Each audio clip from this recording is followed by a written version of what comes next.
Okay, welcome pumuli ito for the last 7th and last game pumuli po. Ang ganda ng uniform ng Navy Troopers.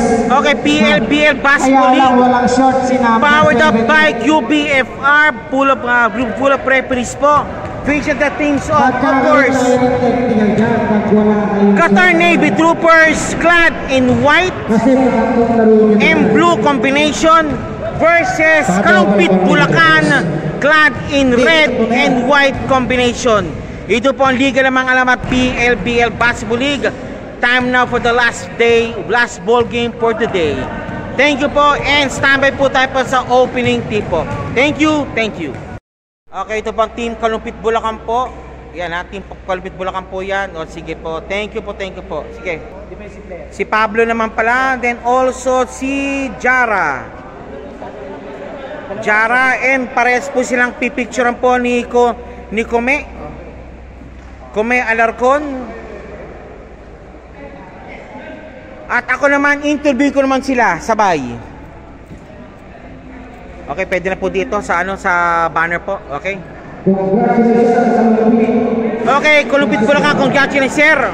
Kanina po medyo shaky po, pangalawa medyo kupos kayo sa manpower, pero paano nyo po para na po sila? Paano po natipid din yung lakas?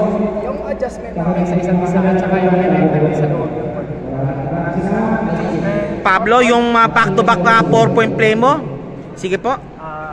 Actually po, hindi po mangyayari without my teammates. Okay. We make it for it. So, pwede mag-Tagalog pre. Pwede mag-Tagalog. Sige. Ano po? Sige po. Medyo ano po. Kasi ito po, bago po tayo matapos po, ano po maasahan po namin sa Team Kalumpit po sa mga susunod na laro ninyo? Mali ba maging makumpleto kayo minsan? Yes, maybe. Okay, yan. Isa po yan. Okay. Okay, ano pa po sir? Sige pa po. Thank you po. Thank you sa leader na to. Okay, thank you po. And eto na, 1 minute shoutout, sir. Ikaw muna. Sir Jara. And si Mr. Pablo naman. Shoutout po sa Cebu and shoutout po sa UDST. UDST ka pala? Oh, okay, player po, okay. Baka wanted ka din ha.